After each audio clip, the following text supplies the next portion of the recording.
Sometimes those symptoms of bloating, gas, diarrhea, constipation, sometimes that's not SIBO, but sometimes it's IMO. Hey guys, I'm Dr. Arland Hill. What is IMO? I've never heard of this. All right, so we need to talk about this because there's actually quite a bit of individuals that think that they are dealing with SIBO when in reality that's not the case at all. They're dealing with a presentation that's known as IMO, and that stands for intestinal methanogen overgrowth. And today I'm going to talk about how do we differentiate those based on your symptoms and what's the intervention for this? What do you do about it?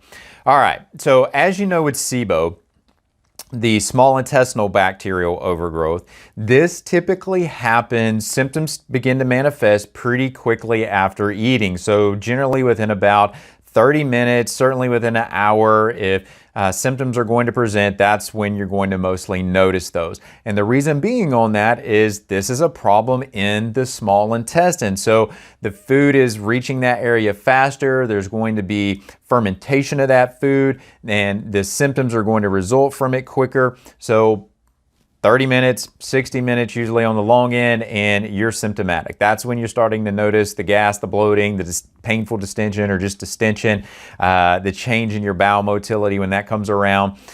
That's all happening in that given time frame. All right.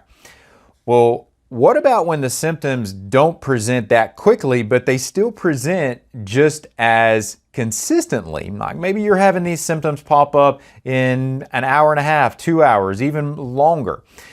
That's when we need to start having a conversation around IMO, the intestinal methanogen overgrowth.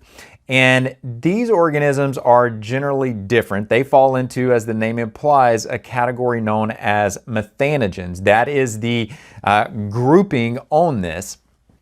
And there are, when we talk about these and comparing this against SIBO, just back to the name in SIBO, it is small intestinal bacterial overgrowth.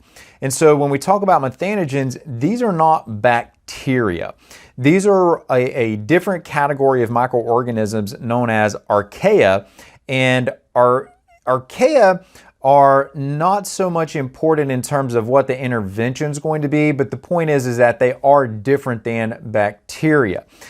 These archaea can many times begin to proliferate not only in the small intestine, but they can also proliferate in the large intestine, and that's why many individuals will start to develop symptoms longer than that 30 to 60 minute time frame. They're, again, I said 2 hours plus is typically when the methanogen symptoms are going to manifest.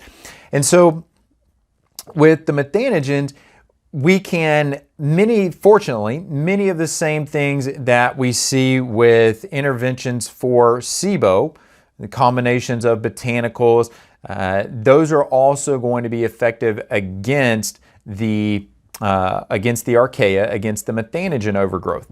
In the conventional model, when rifaximin is the antibiotic of choice, for SIBO, rifaximin is also used with IMO.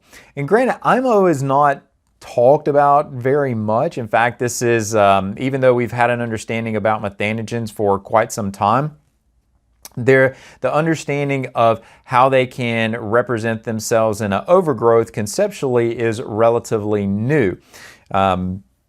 When you look at the different types of overgrowth patterns that we can have and where they can happen at, this IMO presentation is one of the 4 big patterns. So I don't want you to think about this as something that I just looked in an article and drug out somewhere. That's not the case at all. This is actually very well understood and talked about at this point, even though conceptually, meaning clinically, we're talking about it just more recently.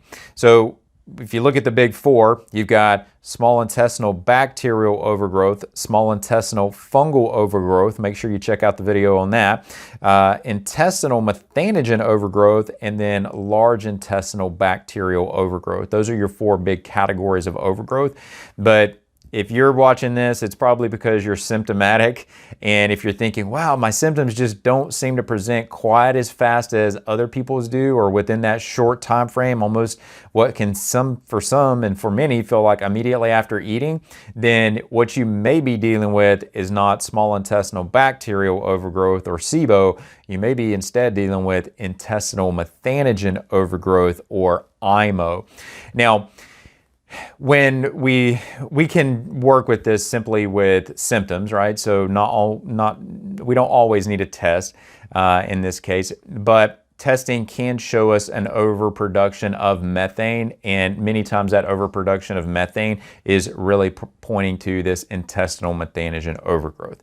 So if your symptoms haven't been presenting in quite what you've considered to be textbook, and you're thinking, well, I'm not sure I'm dealing with SIBO, because my symptoms are occurring later on compared to what I typically read or hear or see on the internet other people talking about, it may be because you're dealing with intestinal methanogen overgrowth and not SIBO. So hopefully you'll find that helpful, and you can think about how to intervene on that now.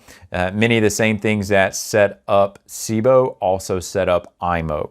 And so make sure you take a look at some of the other videos to understand what are the things that open the door for these overgrowths to take place. So with all that being said, guys, until next time, I'm Dr. Arland Hill, and we will see you soon. Take care.